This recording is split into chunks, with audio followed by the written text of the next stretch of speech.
भक्तों, आज सुनेंगे शनिवार शनि भगवान की व्रत कथा।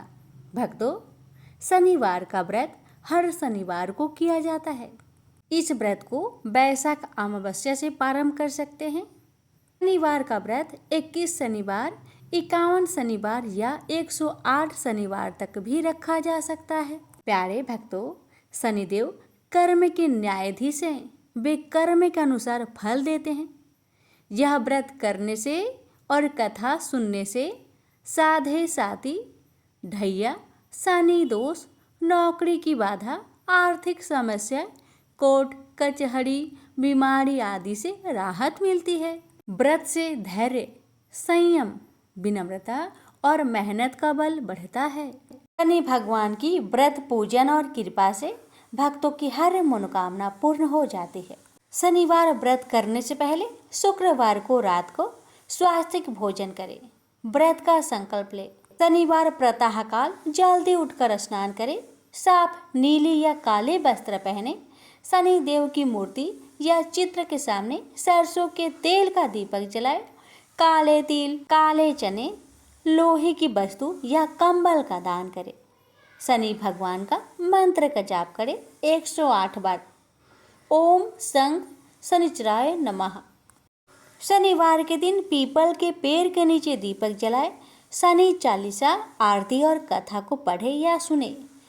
तिल, तेल, उड़द, लोहे का पात्र आदि का दान करें। एक समय फलहार करें या काले चने, रोटी, गुड़ खा सकते हैं। लहसुन, प्याज और तामसिक भोजन से बचें। शाम को फिर से शनि भगवान की आरती करें।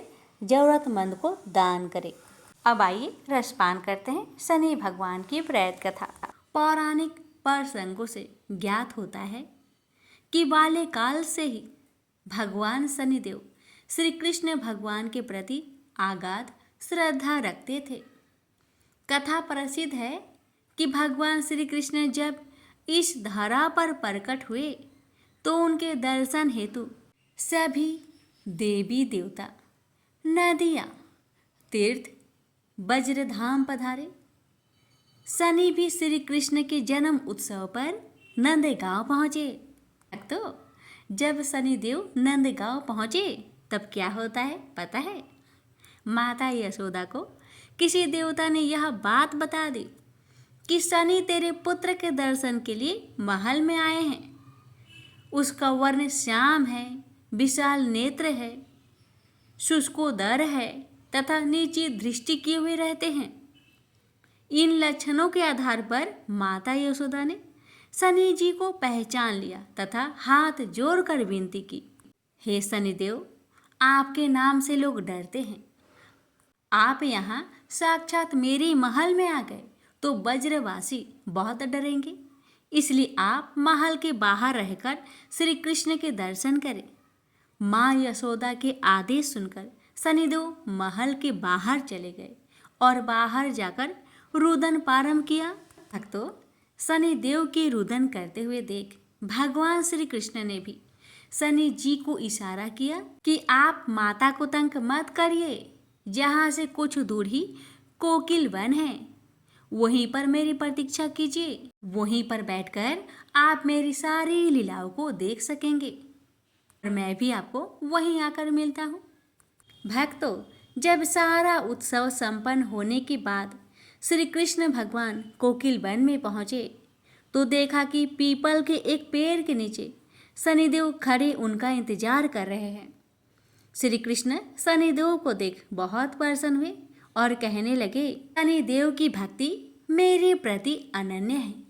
आज मैं यह आशीर्वाद देता हूँ कि जो लोग मेरे दर्शन करने आएंगे उनकी सेवा तुम्हारे दर्शन बिना अधूरी रहेगी। अब तुम यही मेरे साथ निवास करो। कोकिल वन नंदगांव से कुछ किलोमीटर पहले वज्रधाम में कोसी से 5 किलोमीटर दूर तथा दिल्ली से वाराणसी जाने वाली रोड पर दिल्ली से कुछ किमी दूर मथुरा में लोग बड़ी संख्या में यहाँ प्रत्येक शनिवार को आते हैं, परिक्रमा करते हैं, दंडौती परिक्रमा भी करते हैं।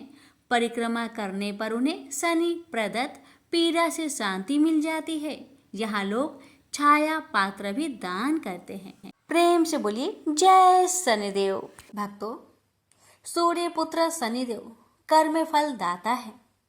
शनिदेव लोगों को उनके कर्म के अनुसार ही फल देते हैं। शनिदेव महाराज का स्वभाव कठोर है और न्याय उनको अत्यधिक प्रिय है। बड़े बड़े देवों ने शनिदेव के आगे घुटने टेक दिए, लेकिन सतयुग में शनिदेव महाराज से टक्कर लेने वाला कोई न था। यह बात बिल्कुल सत्य है कि सतयुग में शनिदेव से किसी ने सीधी टक्कर ली। अयोध्या के नरेश राजा दशरथ ने प्रभु श्री राम के पिता ने शनिदेव से टक्कर ले ली और शनिदेव को हाथ जोड़ने पर मजबूर कर दिया। तो आइए जानते हैं पूरी कथा। सतयुग में राजा दशरथ का राज्य बहुत अच्छे से चल रहा था। सभी सुखी थे। एक दिन उनके राज्य में ज्योतिषी ने उन्हें एक अचंभित करने वाली खबर दी। खबर ये थी कि शनि कृत्तिका नक्षत्र के आखिरी चरण में थे और वो अब जल्द ही रोहिणी नक्षत्र में जाने वाले हैं। रोहिणी नक्षत्र में शनि का जाना रोहिणी शक्ति भेदन कहलाता है और अगर ये कभी भी आए तो इसका मतलब था कि राज्य में भयंकर सूखा और भूखमरी फैल जाएगी। राजा दशरथ ने सारे ऋषियों को दरबार में बुलाया और उनसे राय मांगी। राजा दशरथ के मंत्रियों ने बताया, इसमें तो न देवराज इंद्र मदद कर पाएंगे, न स्वयं ब्रह्मा देव। राजा दशरथ के लिए उनकी प्रजा बच्चों के समान थी, तो उन्होंने कमान खुद ही संभालने की ठानी। सारे अस्त्रों शस्त्रों से लेस होकर उन्होंने अपना रथ आकाश की ओर बढ़ा दी। दशरथ रोहिणी नक्षत्र के आगे खड़े हो गए और जैसे ही शनि ने रोहिणी में बढ़ने की चेष्टा की, उन्होंने अपनी प्रयंचा चढ़ा दी। अपने सामने एक मनुष्य को यूं बिना भयभीत हुए खड़ा देखकर शनि महाराज बड़े प्रभावित हुए। उन्हें दशरथ का ये प्रजा परायण स्वभाव बहुत पसंद आया और उन्होंने वरदान मांगा। वरदान में दशरथ ने उनसे रोहिणी भेदन बंद करने को कहा। ये सुन शनि ने उनसे प्रसन्नता पूर्वक एक और वर मांगने को कहा। तो दशरथ ने अपने राज्य के लिए 12 वर्ष तक अच्छी फसल और कोई भी अकाल न पड़ने का वर मांगा। शनिदेव बहुत प्रसन्न हुए और उन्हें ये दोनों वरदान दे दिए। प्रेम से बोलिए जय शनिदेव। कि स्कंद पुराण में काशी खंड में वृत्तांत आता है कि छायासूत श्री शनिदेव ने अपने पिता भगवान सूर्यदेव से प्रश्न किया कि हे पिता, आपके मंडल से मेरा मंडल 7 गुना बड़ा हो, मुझे आपसे अधिक 7 गुना शक्ति प्राप्त हो, मेरे वेग का कोई सामना नहीं कर पाए, चाहे वह देव, असुर, दानव या सिद्ध साधक ही क्यों न हो। आपके लोक से मेरा लोक 7 गुना ऊंचा रहे। दूसरा वरदान में यह प्राप्त करना चाहता हूँ कि मुझे मेरे आराध्य देव भगवान श्री कृष्ण के प्रत्यक्ष दर्शन हो तथा मैं भक्ति, ज्ञान और विज्ञान से पूर्ण हो सकूं। शनिदेव की यह बात सुनकर भगवान सूर्य प्रसन्न तथा गदगद हुए और कहा, बेटा, मैं भी यही चाहता हूँ कि तू मेरे से 7 गुना अधिक शक्तिशाली हो। मैं भी तेरे प्रभाव को सहन न कर सकूं, इसके लिए तुझे तप करना होगा। तप करने के लिए तू काशी चला जा। वहां जाकर भगवान शंकर का घनघोर तप कर और शिवलिंग की स्थापना कर। तब भगवान शंकर से मनवांछित फलों की प्राप्ति कर ले। शनिदेव ने पिता की आज्ञा अनुसार वैसा ही किया और तप करने के बाद भगवान शंकर के वर्तमान में भी स्थित शिवलिंग की स्थापना की, जो आज भी काशी विश्वनाथ के नाम से जाना जाता है। और कर्म के कारण शनि ने अपने मनोवांछित फलों की प्राप्ति भगवान शंकर से की और ग्रहों में सर्वोपरि पद प्राप्त है। मोक्ष देने वाला एकमात्र ग्रह है शनि। शनि ग्रह की प्राप्ति अनेक आख्यान पुराणों में प्राप्त होते हैं। शनि को सूर्य पुत्र माना जाता है, लेकिन साथ ही पितृ शत्रु भी। शनि ग्रह के संबंध में अनेक भ्रांतियां और इसलिए उसे मारक, अशुभ और दुख कारण माना जाता है। पाश्चात्य ज्योतिषी भी उसे दुख देने वाला मानते हैं, लेकिन शनि उतना अशुभ और मारक नहीं है जितना उसे माना जाता है। इसलिए वह शत्रु नहीं मित्र है। मोक्ष को देने वाला एकमात्र शनि ग्रह ही। सत्य तो यही है कि शनि प्रकृति में संतुलन पैदा करता है और हर प्राणी के साथ न्याय करता है। जो लोग अनुचित विषमता और अस्वाभाविक समता को आश्रय देते हैं, शनि केवल उन्हीं को प्रताड़ित करते हैं। प्यारे भक्तों, ब्रह्म वैवर्त पुराण में शनि ने जगत जननी पार्वती को बताया है कि मैं 100 जन्मों तक जातक की करने का फल भुगतान करता हूँ। एक बार जब विष्णु प्रिया लक्ष्मी ने शनि से पूछा कि तुम क्यों जातकों को धन हानि करते हो, क्यों सभी तुम्हारे प्रभाव से प्रताड़ित रहते हैं, तो शनि महाराज ने उत्तर दिया, मातेश्वरी, उसमें मेरा कोई दोष नहीं है। परमपिता परमात्मा ने मुझे तीनों लोकों का न्यायाधीश नियुक्त किया हुआ है, इसलिए जो भी तीनों लोकों के अंदर अन्याय करता है उसे दंड देना मेरा काम है। भक्तों, एक आख्यान और मिलता है कि किस प्रकार से ऋषि अगस्त्य ने जब शनि देव से प्रार्थना की थी तो उन्होंने राक्षसों से उनको मुक्ति दिलवाई थी। जिस किसी ने भी अन्याय किया उनको ही उन्होंने दंड दिया, चाहे वह भगवान शिव की अर्धांगिनी सती ही रही हो, जिन्होंने सीता का रूप रखने के बाद बाबा भोलेनाथ से झूठ बोलकर अपनी सफाई दी और परिणाम में उनको अपने ही पिता की यज्ञ में हवन कुंड में जलकर मरने के लिए शनि देव ने विवश कर दिया। अथवा राजा हरिश्चंद्र रहे हो, जिनके दान देने के अभिमान के कारण सप्तनिक बाजार में बिकना पड़ा और शमशान की रखवाली तक करनी पड़ी। या राजा नल और दमयंती को ही ले लीजिए, जिनके तुच्छ पापों की सजा के लिए उन्हें दर दर होकर भटकना पड़ा और भुनी हुई मछलियां तक पानी में तैरकर भाग गई। फिर साधारण मनुष्य के द्वारा जो भी मनसा वाचा कर्मणा पाप कर दिया जाए, वह चाहे जाने में किया जाए या अनजाने में, उसे भुगतना तो पड़ता ही है। प्रेम से बोलिए जय शनिदेव। प्यारे भक्तों, गणेश पुराण से वर्णित कथा के अनुसार जब गणेश जी का जन्म हुआ था, तब सभी देवता गणेश जी को देखने कैलाश पर्वत पर गए थे। तभी शनि देव भी गणेश जी को देखने पहुंचे, लेकिन वह गणेश जी की ओर अपनी दृष्टि नहीं दे रहे थे। ऐसे में माता पार्वती ने शनि देव से पूछा, आप मेरे पुत्र की ओर क्यों नहीं देख रहे हैं? तब शनि देव ने कहा, माता, मुझे क्षमा करें, मैंने अगर ऐसा किया तो आपके पुत्र का भाग्य नष्ट हो जाएगा। बस इसी कारण मैं आपके पुत्र की तरफ नहीं देख रहा। शनि भगवान की बातें सुन माता पार्वती ने पूछा कि आपकी वक्र दृष्टि का कारण क्या है, मुझे बताइए। तब शनिदेव ने बताना शुरू किया। शनिदेव कहते हैं, हे माता, मेरा विवाह चित्ररथ की अत्यंत सुंदरी तेजस्वी कन्या से हुआ था। वह सती भी निरंतर तपस्या में लगी रहती थी। एक बार उन्होंने मासिक धर्म के चौथे दिन 16 श्रृंगार किया। उस समय वह दिव्य अलंकारों से विभूषित और अत्यंत शोभामयी लग रही थी। उस समय उनका रूप मुनियों को भी मोहित कर लेने वाला बन गया। रात्रि होने पर वह मेरे पास उपस्थित हुई। मैं भगवान श्री कृष्ण के ध्यान में लीन था, इसलिए उनके आगमन पर भी मैं ध्यान नहीं दिया, किंतु वह मदहोश हो रही थी। कुछ तीखे स्वर में बोली, स्वामी, मेरी ओर देखो तो सही। किंतु मैंने उसकी ओर कुछ भी ध्यान न दिया। वह अपने चंचल नेत्रों से मुझे देख रही थी, किंतु मेरी तल्लीनता भंग न हुई। उसने अपना प्रयास असफल होते देखा तो क्रोधित हो गई, क्योंकि उसका ऋतुकाल व्यर्थ हो रहा था। क्रोध में भी उसने मुझे बहुत समझाने का प्रयास किया।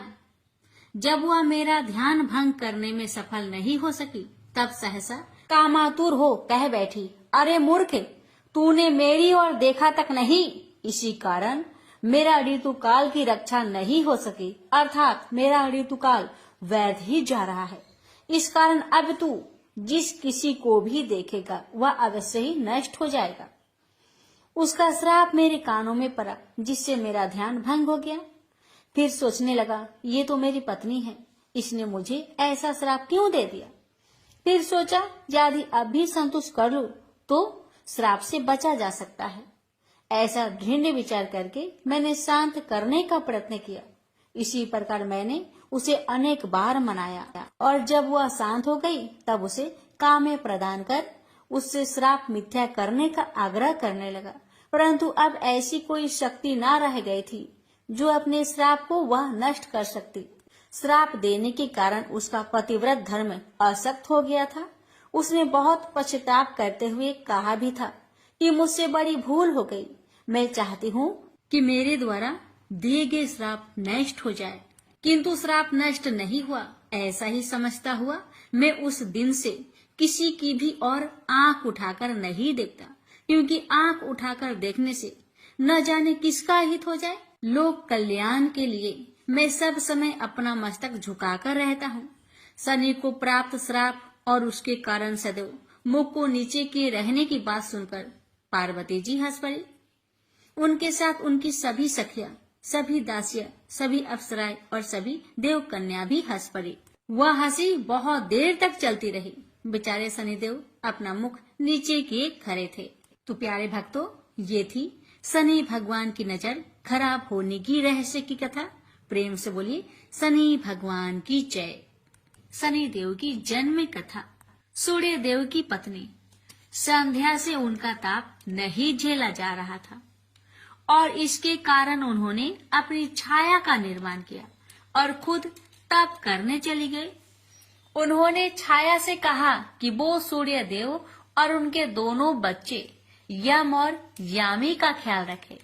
छाया भी संध्या की आज्ञा मानने को हुई। कई वर्षों तक यही करती रही।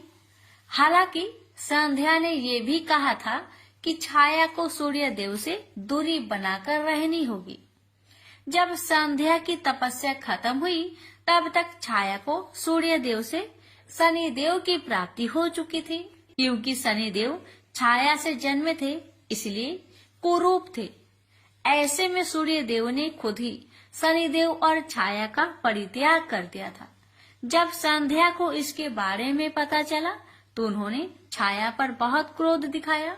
हालांकि संध्या ने छाया को सूर्य लोक से निकालने के लिए बहुत प्रयास किए और अंततः सूर्य देव को इसके बारे में पता चल ही गया। पत्नी के इस व्यवहार से सूर्य देव बहुत क्रोधित हुए और छाया शनि देव के साथ चली गई। छाया और शनि देव जिस वन में गए थे वहाँ एक कौवा उनके साथ रहता था। जब सूर्य देव को इसके बारे में पता चला तो उन्होंने छाया और शनि देव को मारने के लिए वन में आग लगा दी। छाया तो परछाई थी, इसलिए वो आसानी से आग से निकल गई। उस वक्त कौवे ने ही शनि देव को उस आग से निकाला था। यही कारण है कि कौवा उनका प्रिय वाहन बन गया। कथा को पूरा जरूर सुनिएगा और दूसरों के पास भी शेयर करें। दोस्तों, वैसे तो सूर्य पुत्र शनि देव के कई मंदिर भारत में स्थित है, लेकिन कुछ मंदिर ऐसे हैं जिनका अपना अलग महत्व है और इन मंदिरों के साथ कुछ धार्मिक कहानियां भी जुड़ी हुई है। ऐसा ही एक मंदिर है शनि सिंगनापुर। आज मैं इसी मंदिर से जुड़ी कथा आपको सुनाने जा रही हूँ। यह मंदिर महाराष्ट्र के अहमदनगर जिले के पास एक गांव सिंगनापुर में स्थित है, इसलिए इसे शनि सिंगनापुर मंदिर कहा जाता है। अहमदनगर से इस मंदिर की दूरी 35 किमी है। इस मंदिर की विशेषता यह है कि शनि महाराज की पाषाण काले रंग की मूर्ति बिना किसी छत्र या गुंबद के खुले आसमान में एक संगमरमर के चबूतरे पर विराजमान है। इस मूर्ति की ऊंचाई लगभग 5.9 फीट है और चौड़ाई करीब 1.6 फीट की है। शनि भगवान की मूर्ति के साथ में एक त्रिशूल लगा हुआ है जो शिव भगवान का प्रतीक है। एक नंदी की प्रतिमा जिसका मुख दक्षिण की तरफ है।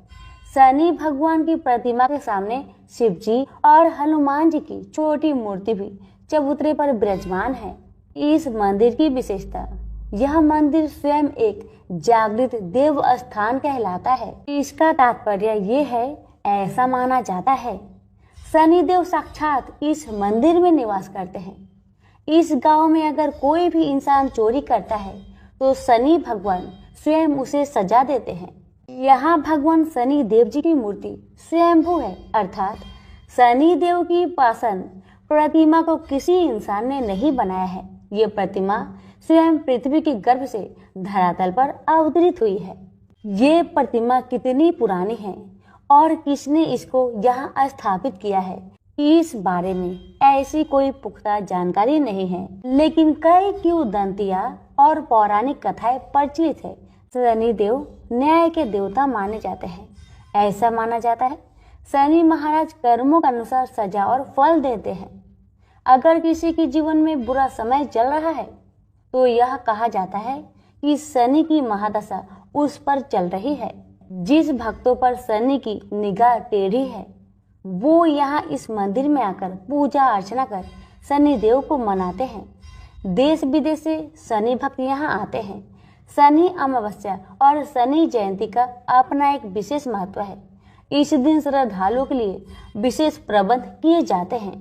श्रद्धालु भगवान शनि की प्रतिमा को पानी और तेल के साथ स्नान कराते हैं और फूल चढ़ाते हैं। मेले के दिन शनि भगवान की पालकी का आयोजन किया जाता है। इग्नापुर गांव के लोगों का मानना है इस गांव पर साक्षात शनि देव की कृपा है। इस गांव में किसी भी घर में दरवाजे नहीं हैं। यहाँ बाहर जाने आने वाले लोग भी अपने अपने वाहनों को बिना ताला चाबी लगाए खुला छोड़ निश्चित घूमते हैं। कीमती सामान हीरे जवाहरात सोना चांदी को भी तिजोरिया में नहीं रखा जाता है।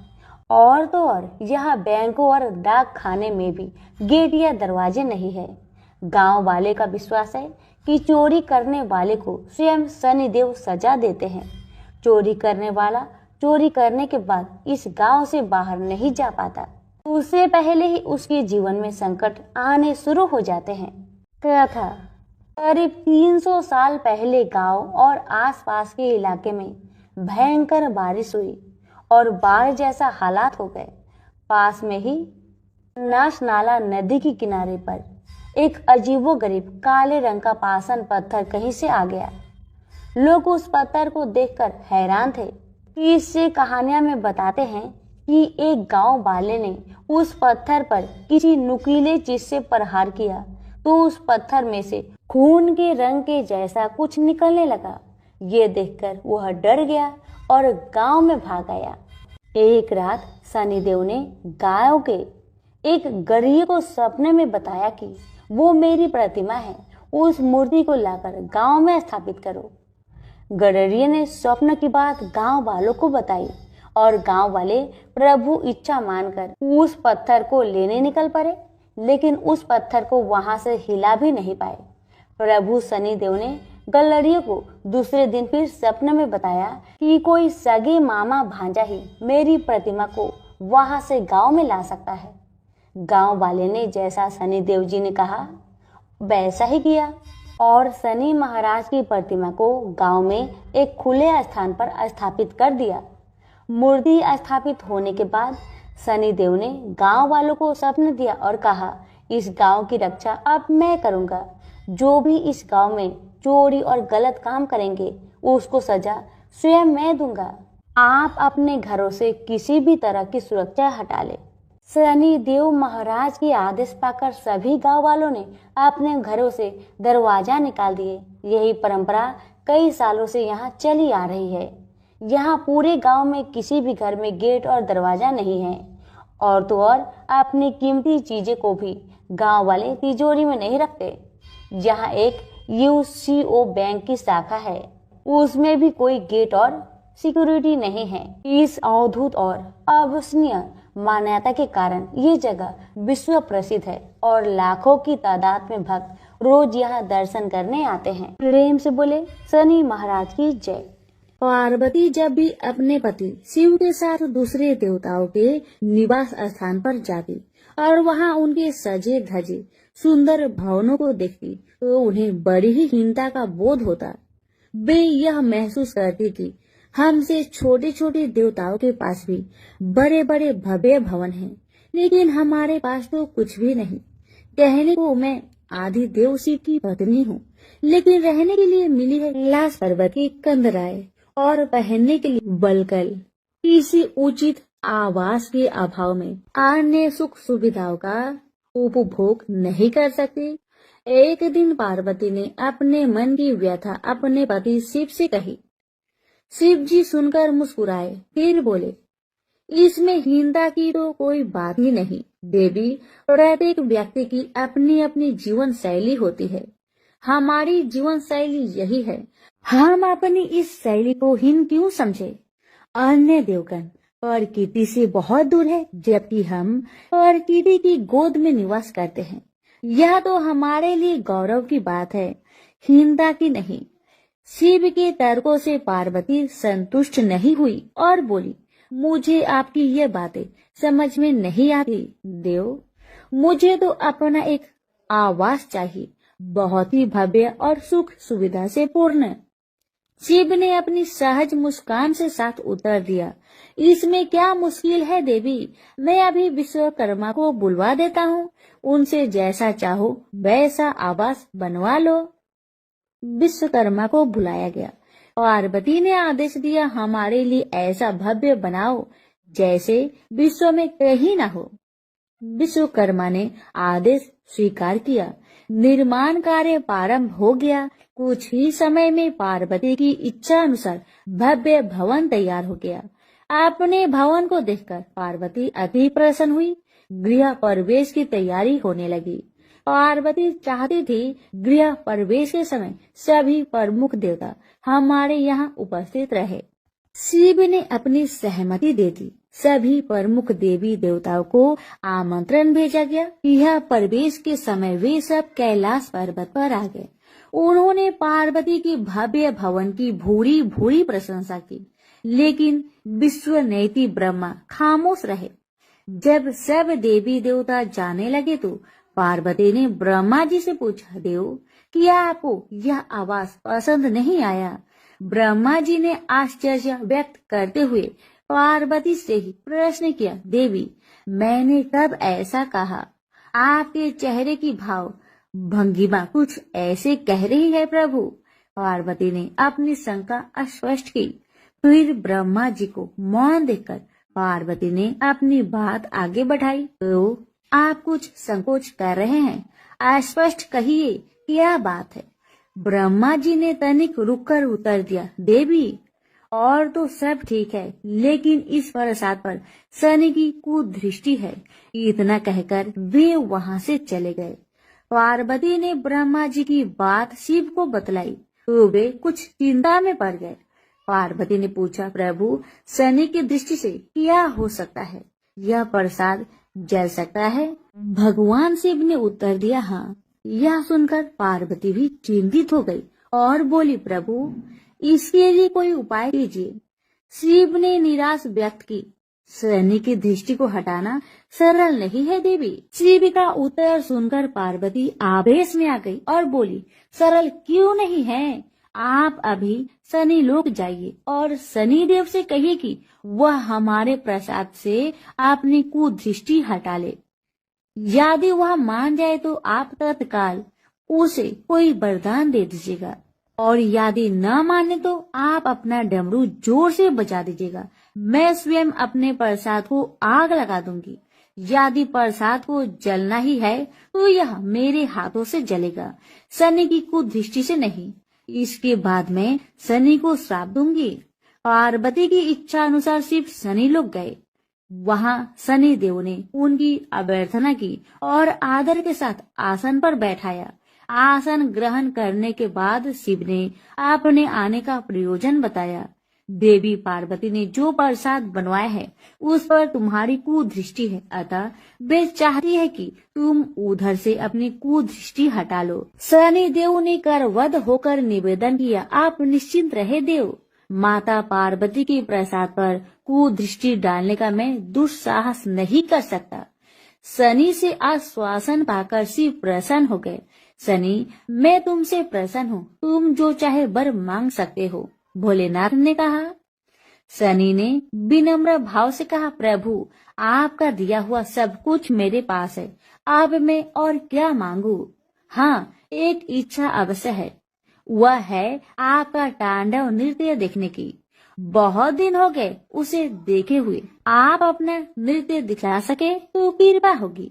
शनि का यह अनुरोध शिव को अच्छा लगा। उन्होंने तत्काल अपना डमरू उठा लिया और लगे नृत्य करने। भोले भंडारी ये भी भूल गए कि पार्वती ने डमरू की आवाज सुनकर अपने नवनिर्मित प्रसाद को जला देने की बात कही थी। बस डमरू बजा बजा कर नृत्य करते रहे। उधर पार्वती ने जब कैलाश पर डमरू की ध्वनि सुनी तो उन्होंने सोचा कि शनि ने अपने कुदृष्टि हटाना अस्वीकार कर दिया है, अतः वे बहुत दुखी हुई। उन्हें लगा कि यदि मैं तत्काल अपने नवनिर्मित आवास को आग लगा दूंगी तो वह शनि की कुदृष्टि से बच जाएगा। अतः उन्होंने स्वयं ही अपने प्रसाद में आग लगा दी। वह धू धू करके जल उठा। प्रसाद को जलता देख पार्वती का शनि पर क्रोध धीरे धीरे बढ़ने लगा। अब वे उसे श्राप देने को तैयार हो गई, लेकिन उसी समय भगवान शिव वहां पहुंच गए। उन्होंने प्रसाद को जलते देखा तो वे आश्चर्यचकित रह गए। उनकी समझ में ही नहीं आया कि यह कैसे हो गया। फिर अचानक उन्हें सब कुछ स्मरण हो गया। अपनी भूल का उन्हें एहसास हुआ। उन्होंने पार्वती को सब कुछ सुनाया। सच्चाई जानकर पार्वती को भी अपनी जल्दबाजी पर दुख हुआ। अब शनि को श्राप देने का कोई अर्थ नहीं था। प्रत्यक्ष उसका कहीं कोई अपराध नहीं था। फिर भी पार्वती और शिव को यह लग रहा था कि यह सब हुआ शनि की कुदृष्टि से ही, लेकिन स्थिति को देखते हुए वे दोषी नहीं ठहरा सकते। प्रेम से बोलिए शनि महाराज की जय। उमापति शंकर भगवान की जय। पिपलाद ऋषि का नाम आप सभी ने सुना होगा। वह महर्षि दधीचि के पुत्र थे। महर्षि दधीचि जिन्होंने अपनी हड्डियों का दान कर दी थी, जिससे इंद्र का वज्र बनाकर और वृतासुर का संहार संभव हो पाया था। यह घटना ब्रह्म पुराण की है। शमशान में जो महर्षि दधीचि के मांस पिंड का दाह संस्कार हो रहा था तो उनकी पत्नी अपने पति का वियोग सहन न कर पाई और पास में स्थित पीपल के वृक्ष की कोटर में जो जड़ों के कारण एक गड्ढा बन जाता है तो उसमें अपने 3 वर्ष के बालक को रखकर स्वयं चीता पर सती हो गई। इस प्रकार महर्षि दधीचि और उनकी पत्नी का बलिदान हो गया। किंतु पीपल की कोटर में रखा बालक भूख प्यास से तड़पने लगा और चिल्लाने लगा। जब कोई वस्तु से नहीं मिली तो कोटर में गिरे हुए पीपल के फल खाकर वह बड़ा होने लगा। एक दिन देवऋषि नारद वहां से गुजर रहे थे। नारद जी ने पीपल की कोटर में बालक को देखकर उससे उसका परिचय पूछा। बालक ने अपना परिचय दिया और बताया कि मैं नहीं जानता कि मैं कौन हूँ। नारद ने पूछा, तुम्हारा जनक कौन है? तब बालक भी उसी तरह का उत्तर दिया कि वह नहीं जानता कि उसके जनक कौन है।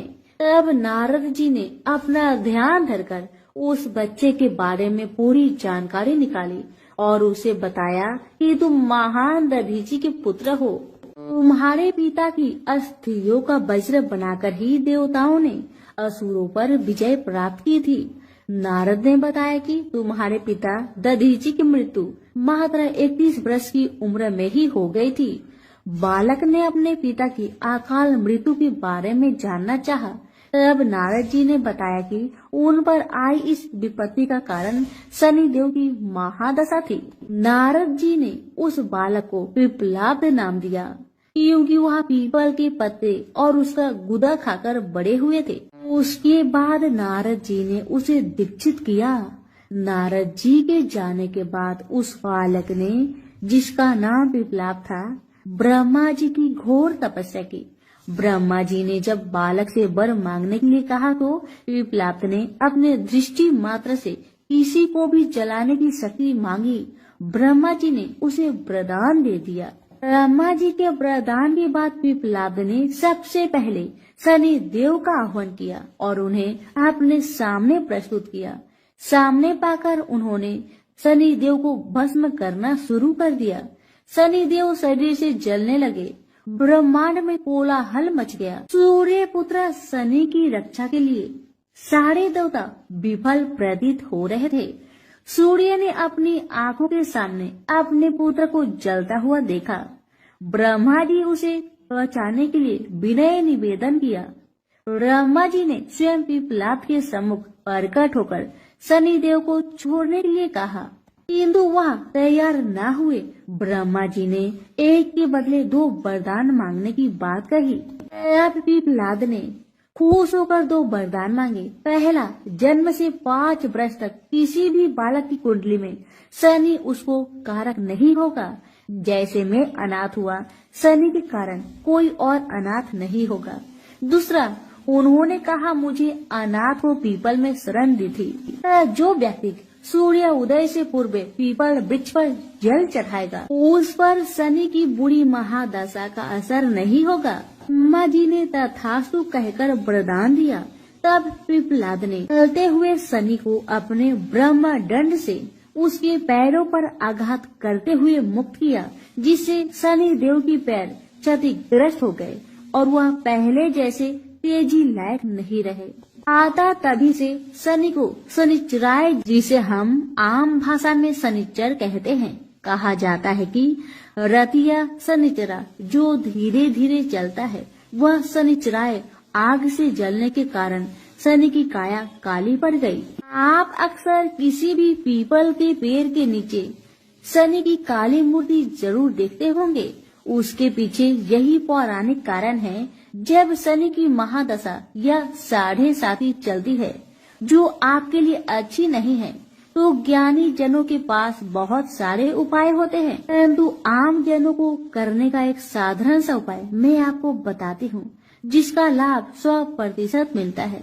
आपको सुबह उठना है, सूर्य उदय से पूर्व नहा धोकर पीपल के वृक्ष को जल देना है, उसके साथ चक्कर लगाने हैं और 7 चक्कर लगाने के बाद इस मंत्र को हिंदी में बोलना है। आपको कहना है कि जिस तरह से आपने पिपलाद ऋषि की रक्षा की थी, ठीक उसी तरह मेरी भी रक्षा करें, और आप पाएंगे कि कुछ ही दिनों में आपकी जिंदगी में शनि के बुरे प्रभाव कम होते जा रहे हैं। प्रेम से बोलिए शनि भगवान की जय, पिपलाद ऋषि की जय।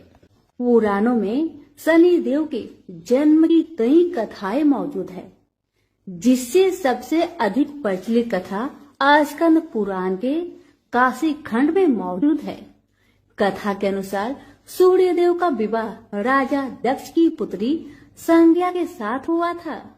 सूर्य देव और संज्ञा को 3 पुत्र वैश्वतमन, यमराज और यमुना का जन्म हुआ। सूर्य देव का तेज काफी अधिक था, जिसे लेकर संज्ञा काफी परेशान रहती थी। वे सूर्य देव की अग्नि को कम करने का उपाय सोचती रहती थी।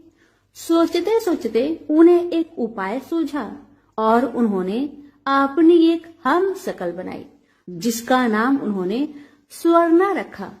स्वर्णा के कंधों पर अपने 3 बच्चों की जिम्मेदारी डालकर संज्ञा जंगल में कठिन तपस्या के लिए चली गई।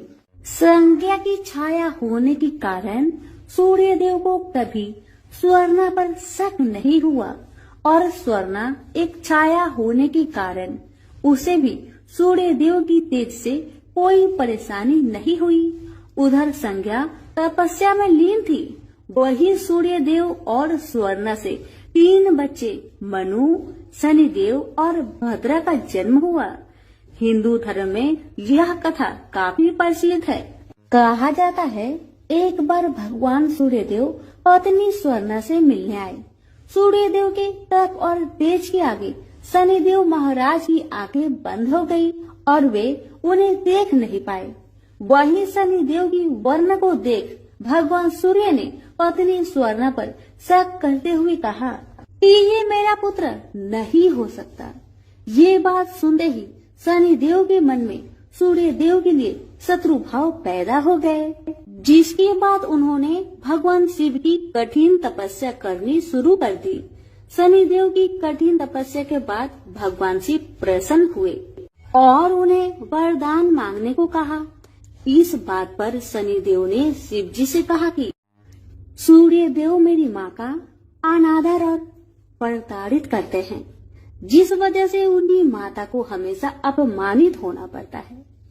उन्होंने सूर्य देव से ज्यादा शक्तिशाली और पूजनीय होने का वरदान मांगा। शनिदेव की इस मांग पर उन्होंने शनिदेव को 9 ग्रहों का स्वामी होने का वरदान दिया। उन्हें सबसे श्रेष्ठ स्थान की प्राप्ति हुई। इतना ही नहीं, उन्हें ये भी वरदान दिया गया कि सिर्फ मानव जातक का ही नहीं बल्कि देवता, असुर, गंधर्व, नाग और जगत के सभी प्राणी उनसे भयभीत रहेंगे। प्रेम से बोलिए शनि महाराज की जय हो। एक ब्राह्मण को सपने में नीली घोड़ी पर नीले कपड़े पहने एक आदमी दिखाई देता है और कहता है, हे ब्राह्मण देवता, मैं तेरे लगूंगा। ब्राह्मण घबरा कर उठ गया। अगले दिन यही सपना उसे फिर आता है। यह सपना उसे रोज आने लगा। वह परेशान हो गया और चिंता के मारे दुबला होने लगा। उसकी पत्नी ने कारण पूछा तो उसने सपने के बारे में बताया। ब्राह्मणी बोली, वे अवश्य ही शनि महाराज होंगे। अब की बार देखे तो कहना लग जाओ, पर 1.25 पहर से ज्यादा मत लगना। उस दिन सपना आने पर ब्राह्मण ने कहा, लग जाओ, पर कितने समय के लिए लगोगे? शनि जी बोले, 7.5 वर्ष का लगूंगा। ब्राह्मण ने कहा, क्षमा करे शनि जी, इतना भारी तो मुझसे झेला नहीं जाएगा। तब शनि जी बोले, तो 5 वर्ष का लग जाऊंगा। ब्राह्मण बोला, यह भी मेरे लिए ज्यादा है।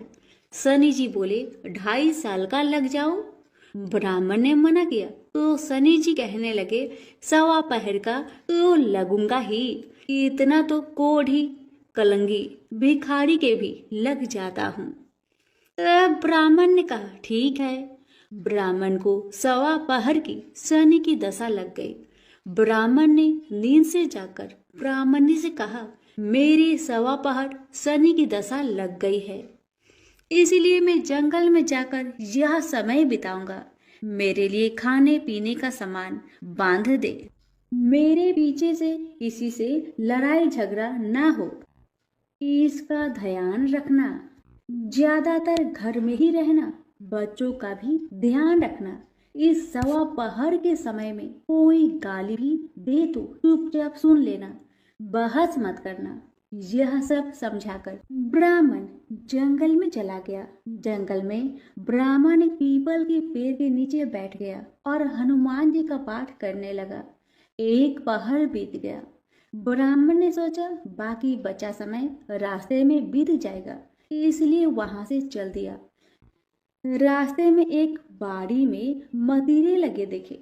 माली से एक मतीरा खरीदा, पोटली में बांधा और आगे बढ़ा। आगे एक आदमी मिला जो असल में शनिदेव थे। ब्राह्मण से पूछा, पोटली में क्या है?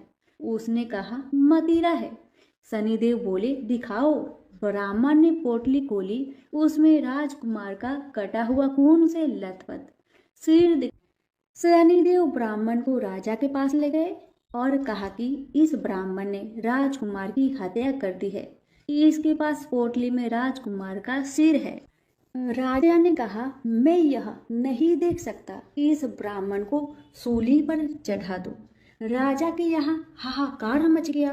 ब्राह्मण को सूली पर चढ़ाने से पहले पूछा गया कि उसकी कोई आखिरी इच्छा हो तो बताए। ब्राह्मण ने सोचा इसी तरह 1.25 पहर पूरा करना होगा। उसने कहा, वह रोज बालाजी की कथा सुनता है। मरने से पहले अंतिम बार बालाजी की कथा सुनना चाहता हूँ। ब्राह्मण को कथा सुनाने का प्रबंध किया गया। कथा कहते कहते 1.25 पहर पूरा हो गया। शनि की दशा टलते ही राजकुमार शिकार खेल कर लौटता हुआ दिखाई दिया। राजकुमार को आता देख राजा बहुत खुश हुआ, लेकिन उसे निर्दोष ब्राह्मण की हत्या का दोष लगने का डर सताने लगा। उसने तुरंत घुड़सवार सैनिकों को ब्राह्मण को आदर सहित ले आने के लिए भेजा। ब्राह्मण राज दरबार में आया तो राजा ने क्षमा मांगी। और पोटली दिखाने के लिए कहा। पोटली खोली तो उसमें मदिरा था। राजा ने इन सब के बारे में पूछा तो ब्राह्मण ने बताया, मुझे सवा पहर की शनिचर की दशा लगी थी, इस कारण यह सब तमाशा हुआ। राजा ने पूछा, यह दशा कैसे टलती है?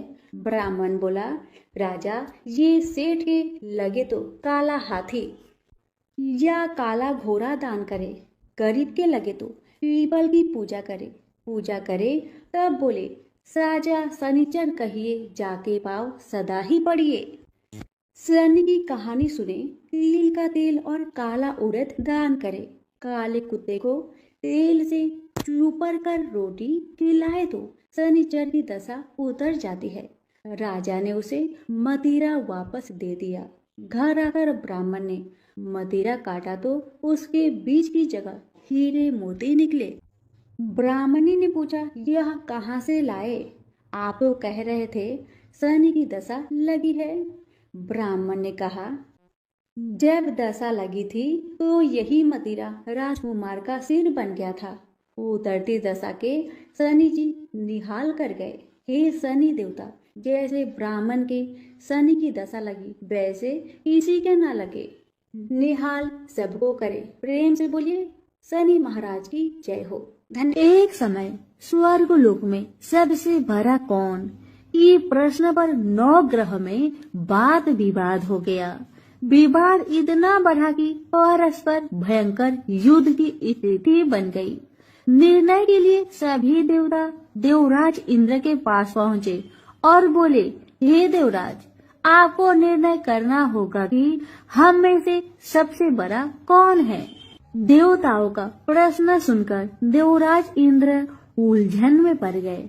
इंद्र बोले, मैं इस प्रश्न का उत्तर देने में असमर्थ हूँ। हम सभी पृथ्वी लोक में उज्जैनी नगरी में राजा विक्रम आदित्य के पास चलते हैं।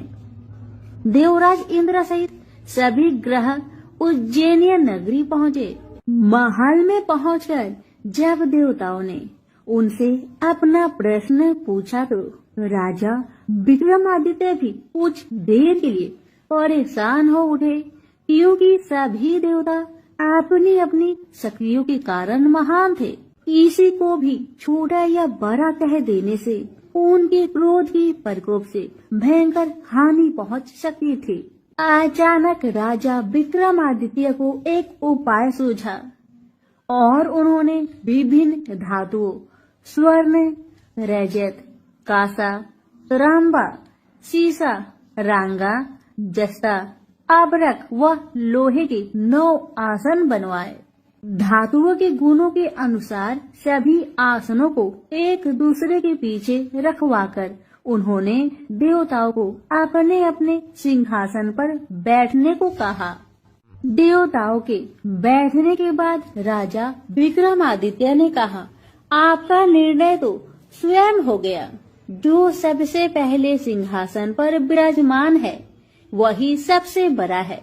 राजा विक्रमादित्य के निर्णय को सुनकर शनि देवता ने सबसे पीछे आसन पर बैठने के कारण अपने को छोटा जानकर क्रोधित होकर कहा, राजा विक्रमादित्य, तुमने मुझे सबसे पीछे बैठाकर मेरा अपमान किया है। तुम मेरी शक्तियाँ से परिचित नहीं हो, मैं तुम्हारा सर्वनाश कर दूंगा। शनि देव ने कहा, सूर्य एक राशि पर 1 महीने, चंद्रमा 2.25 दिन, मंगल 1.5 महीने, बुध और शुक्र 1 महीने, बृहस्पति 13 महीने रहते हैं। लेकिन मैं किसी राशि पर 7.5 वर्ष 7.5 तक रहता हूँ। बड़े बड़े देवताओं को मैंने अपने प्रकोप से पीड़ित किया है। राम को 7.5 के कारण ही वन में जाकर रहना पड़ा और रावण को 7.5 के कारण ही युद्ध में मृत्यु का शिकार बनना पड़ा। राजा, अब तू भी मेरे प्रकोप से नहीं बच सकेगा। इसके बाद अन्य ग्रहों के देवता तो प्रसन्नता के साथ चले गए, परंतु शनिदेव बड़े क्रोध के साथ वहां से विदा हुए। राजा विक्रमादित्य पहले की तरह ही न्याय करते रहे उनके राज्य में सभी स्त्री पुरुष बहुत आनंद से जीवन यापन कर रहे थे। शनिदेव अपना अपमान नहीं भूले। एक दिन राजा की परीक्षा लेने शनिदेव घोड़े के व्यापारी के रूप में राज्य पहुँचे। जब राजा विक्रमादित्य को इस बात का पता चला तो उन्होंने अपने अश्वपाल को कुछ घोड़े खरीदने के लिए भेजा।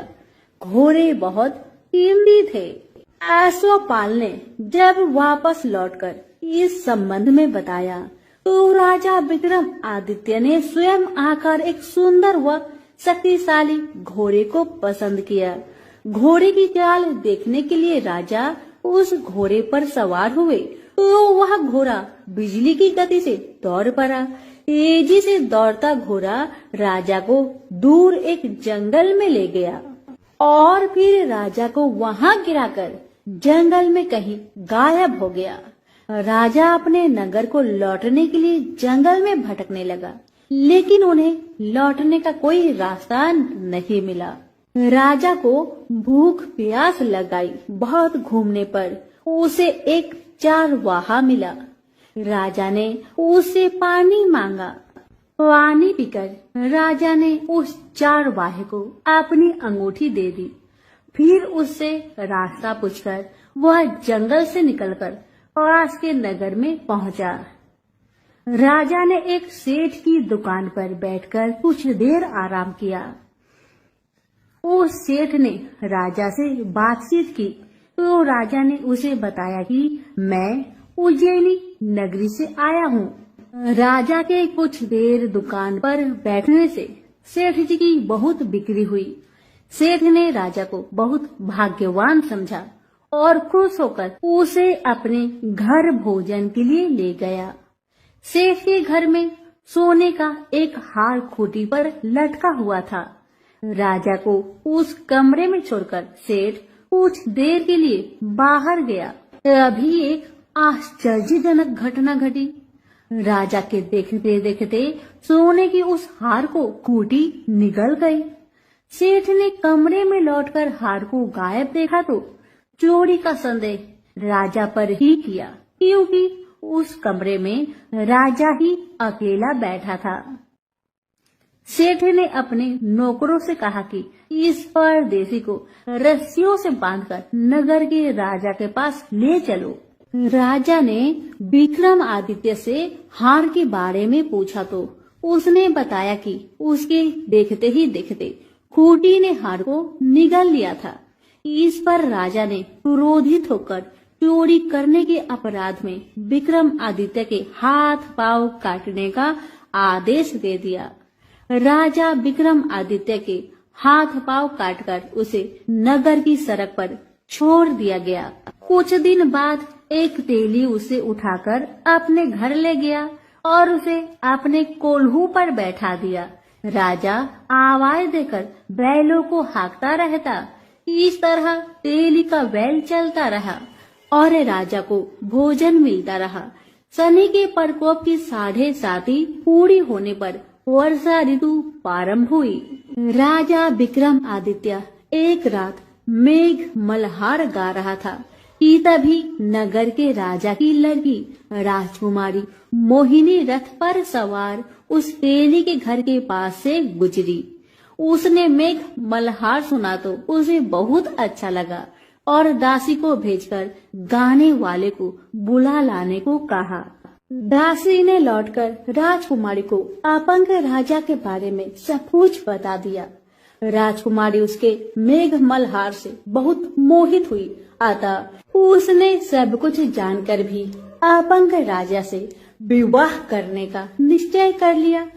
राजकुमारी ने अपने माता पिता से जब यह बात कही तो वह हैरान रह गए। रानी ने मोहिनी को समझाया, बेटी तेरे भाग्य में तो किसी राजा की रानी होना लिखा है, फिर तू उस अपंग से विवाह करके अपने पांव पर कुल्हाड़ी क्यों मार रही हो। राजकुमारी ने अपनी जिद नहीं छोड़ी। अपनी जिद पूरी कराने के लिए उसने भोजन करना छोड़ दिया और प्राण त्याग देने का निश्चय कर लिया। आखिर राजा रानी को बेबस होकर अपंग विक्रमादित्य से राजकुमारी का विवाह करना पड़ा। विवाह के बाद राजा विक्रमादित्य और राजकुमारी तेली के घर में रहने लगे। उसी रात स्वप्न में शनि देव ने राजा से कहा, राजा, तुमने मेरा प्रकोप देख लिया। मैंने तुम्हें अपने अपमान का दंड दिया है। राजा ने शनि देव से क्षमा करने को कहा और प्रार्थना की, हे शनि देव, आपने जितना दुख मुझे दिया है अन्य किसी को न देना। शनि देव ने कुछ सोचकर कहा, राजा, मैं तुम्हारी प्रार्थना स्वीकार करता हूँ। जो कोई स्त्री पुरुष मेरी पूजा करेगा, शनिवार को व्रत करके मेरी व्रत कथा सुनेगा, उस पर मेरी अनुकंपा बनी रहेगी। प्रातःकाल राजा विक्रमादित्य की नींद खुली तो अपने हाथ पांव देखकर राजा को बहुत खुशी हुई। उसने मन ही मन शनि देव को प्रणाम किया। राजकुमारी भी राजा के हाथ पांव सही सलामत देखकर आश्चर्य में डूब गई। तब राजा विक्रमादित्य ने अपना परिचय देते हुए शनि देव के प्रकोप की सारी कहानी सुनाई। सेठ को जब इस बात का पता चला तो दौड़ता हुआ तेली के घर पहुंचा और राजा के चरणों में गिरकर क्षमा मांगने लगा। राजा ने उसे क्षमा कर दिया क्योंकि यह सब तो शनि देव का प्रकोप के कारण ही हुआ था। सेठ राजा को अपने घर ले गया और उसे भोजन कराया। भोजन करते समय वहाँ एक आश्चर्यजनक घटना घटी। सबके देखते देखते उस खूंटी ने हार उगल दिया। सेठ जी ने अपनी बेटी का विवाह भी राजा के साथ कर दिया और बहुत से स्वर्ण आभूषण, धन आदि देकर राजा को विदा किया। राजा विक्रमादित्य राजकुमारी मोहिनी और सेठ की बेटी के साथ उज्जैनी पहुँचे तो नगर वासियों ने हर्ष से उनका स्वागत किया। अगले दिन राजा विक्रमादित्य ने पूरे राज्य में घोषणा कराई कि शनिदेव सब देवों में सर्वश्रेष्ठ है। प्रत्येक स्त्री पुरुष शनिवार को उनका व्रत करे और व्रत कथा अवश्य सुने। राजा विक्रमादित्य की घोषणा से शनिदेव बहुत प्रसन्न हुए। शनिवार का व्रत करने और व्रत कथा सुनने के कारण सभी लोग की मनोकामनाएं शनिदेव की अनुकंपा से पूरी होने लगी। सभी लोग आनंद पूर्वक रहने लगे। तो प्रेम से बोलिए शनि भगवान की जय हो।